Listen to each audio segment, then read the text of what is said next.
dan dari hati yang tidak khusyuk, dan dari hawa nafsu yang tidak kenyang, dan dari doa yang tidak diijabahi.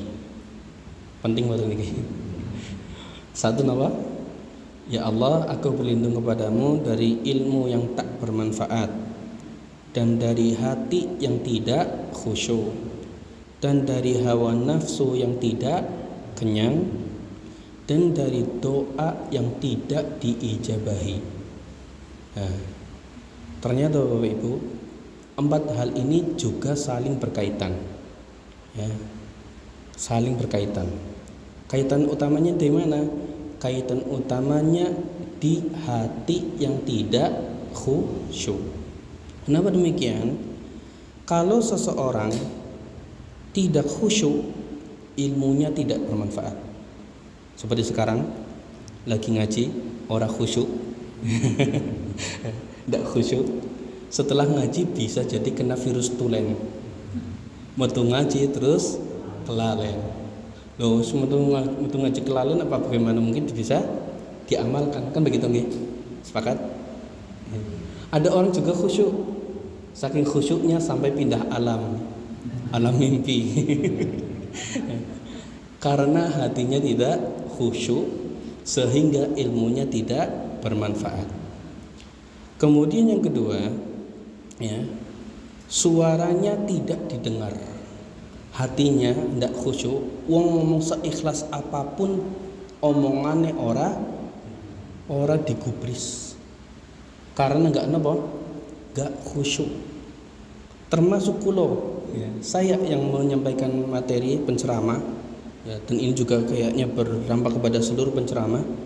Kalau sampai ada khatib, ya, orang yang berkhutbah, penceramah, pemberi materi kajian, hatinya kok nggak connect sama Allah, seindah apapun kata-katanya, ya, sebanyak apapun hadis dan ayat yang dinukil, kalau hatinya nggak khusyuk, biasanya ilmunya mubah, nggak bisa tersampaikan kepada orang lain. Karena dakwanya itu nggak hati ke hati, tapi dari mana? Dari pikiran, ngolah kata, keluar dari mulut, masuk ke telinga kanan, keluar ke telinga kiri. Karena nggak melewati apa? Hati, ya. Karena hati nggak khusyuk, suaranya tidak dengar, apalagi doanya nggak mungkin diijabahi. Hatinya nggak khusyuk, juga dia itu nggak peduli dengan hawa nafsu, sehingga hawa nafsunya itu bola-balik kencot apapun dilakukan. Jadi Bapak Ibu yang kehormati, khusyuk itu penting buatan penting ya. Dan masalah khusyuk ini masih sangat panjang. Mudah-mudahan tidak bosan lagi. Ganti materi. Ini masih banyak pembahasannya nggih. Insya Allah kita lanjutkan setelahnya. Jadi target kita dalam membahas khusyuk ini adalah supaya sholat kita itu bisa maksimal, ya. Kan sekarang kan banyak orang yang kayaknya meramaikan masjid kurang gitu. Nah, kita usahakan supaya orang yang sholat di masjid, dengan sedikitnya orang sholat di masjid, sholatnya berkualitas, ya, amin. Dan sholat berkualitas itu yang bisa menjadi pembawa berkah dengan izin Allah, ya, dan menjaga agama Islam. Wis sedikit orang khusyuk priwe. Mudah-mudahan kita semuanya khusyuk nggih. Allahumma amin. Baik, itu saja yang bisa kami sampaikan. Insyaallah kita akan lanjutkan materi kita di bulan depan nggih insyaallah, karena besok jadwalnya Ustaz Arif nggih insyaallah. Alhamdulillah beliau juga berkenan untuk mengisi. Insyaallah kita akan lanjut materinya pada bab pembahasan fadilah dari khusyuk, ya. Fadilah kekhusyukan di dalam salat. Itu saja yang bisa kami sampaikan. Terima kasih atas perhatiannya dan mohon maaf atas segala kekurangannya. Kita tutup dengan doa kafaratul majlis. Subhanakallahumma wa bihamdika asyhadu an la ilaha illa anta astaghfiruka wa atubu ilaik. Assalamualaikum.